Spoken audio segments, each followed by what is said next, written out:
Hello, Donnie Nolan here. I am about to tell you how to put the plumbing together for your at-home microgreen kit.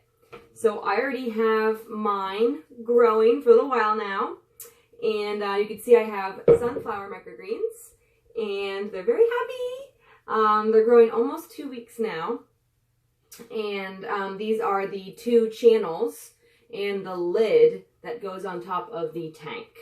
So once you've opened up your kit and opened up the packages, reviewed the manual that comes with it, this video is to clarify how to put the plumbing together. So this is your pump. This is a submersible pump. So this whole part can go in the water, even though it's an electronic appliance, and it's going to plug into an outlet, right? But don't plug it in yet, because that will turn it on. You never want your pump running with air. It needs to be underwater to run, or else it can heat up and break over time. So it's also got little suction cups in the bottom, and it has this threaded connection. So this is kind of like a screw. It has threading. And so along with the box of your pump, you're going to have an adapter. So this adapter has the threading on the inside. And so this is the female threading that will fit onto the male threading of your pump. But first you want to add a red rubber seal grommet inside this adapter. And so what that's going to do is make sure it doesn't leak. And that just fits right inside, and then you can go ahead and screw this on. Now the pump also comes with some tubing. So you can use that clear tubing. I'm using this other tubing, so that's either way, that's fine. And so this little part that sticks out is where your tubing's gonna go. And so the water is going to flow into this tube to your channels. However, this large opening would spray out a ton of water. So also supplied in your kit is a valve. This green valve allows you to turn the water on and off. That's the definition of a valve. So when the valve is parallel with the tubing, that means that the water is flowing. So if I turn my pump on with this attached like this, the water would still spray out. So rather, you're going to turn this perpendicular, so it's blocking the flow of water. And what that does, and you're going to, it comes with this black, larger, squishy tubing, and so you're going to attach this valve to your pump with that. I accidentally cut mine a little bit shorter, but this connection is called a barb connection, so it's just made up of different sizes, and it fits right onto there and creates a nice seal, and then it connects to the barb fittings of your valve there. You do not need a little bit on the top. This basically stops the flow from going through this large opening so that all the flow from the pump is going to go through this tube. And then in your supply, there's also this really teeny piece, which is called a T valve, right? It's in the shape of a T. And what that's going to do is take this one tube and turn it into 2 outlets.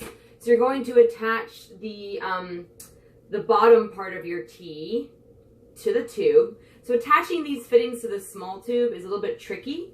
You're gonna have to use some muscle. I like to do a twisting motion. Really pinch it with your fingers and squish it on there and twist it. You want it to go all the way. You'll notice it's a barb, so it goes from bigger to smaller. You want the tube to go as far as it can so that it's fully over that barb, or else it might pop off if you don't push it in enough.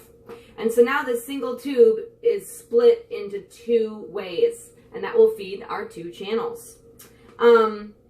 So the manual will tell you just to attach the tubes to your channels, but that would be to grow plants to maturity. We are growing microgreens. They do not want water all the time. That will cause overwatering and a lot of mold issues.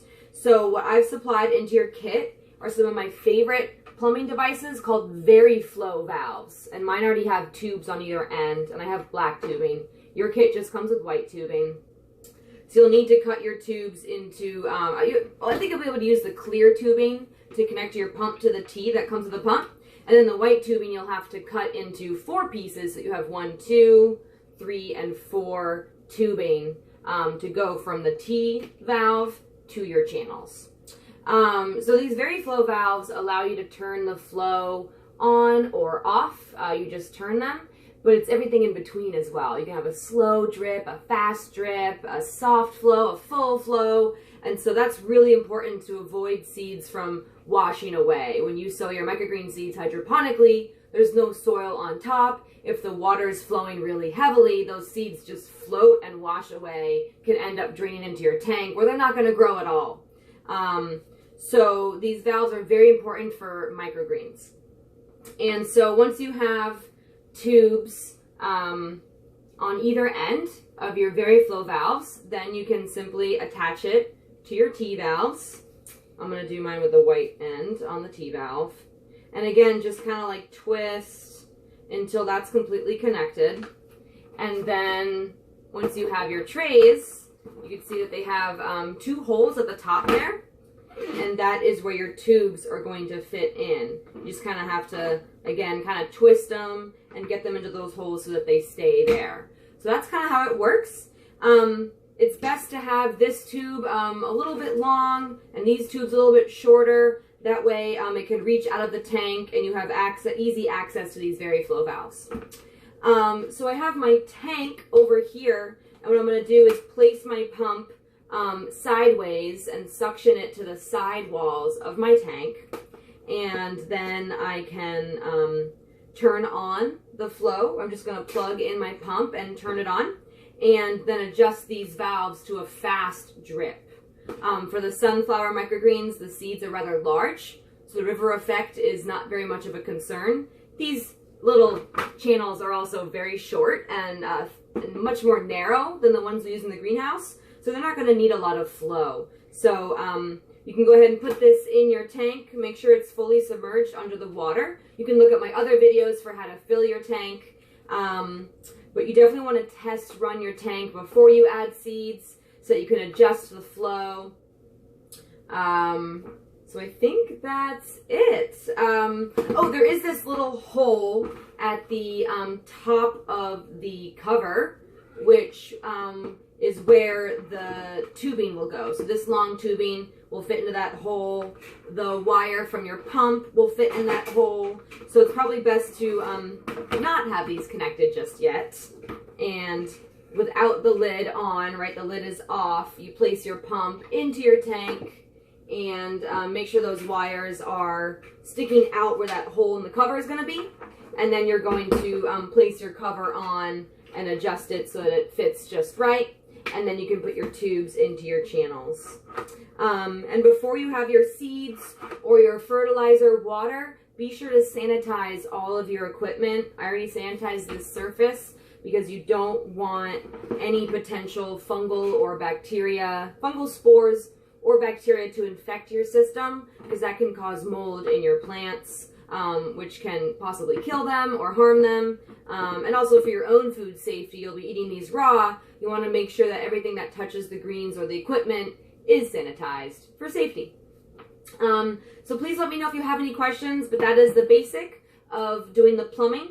The pump and the valves and the tubing are all essentials for hydroponics. This is kind of like the heart of the system and the veins. And then you'll see how the water drains down the elbows here. I didn't mention, but you'll just connect these elbows. This is PVC piping to the channels at the right angle, and then they fit into the hole of the cover, and that water will drain back to the tank, and so it's recirculating. So that is how you plumb a mini hydroponic system, and I hope you enjoyed this video.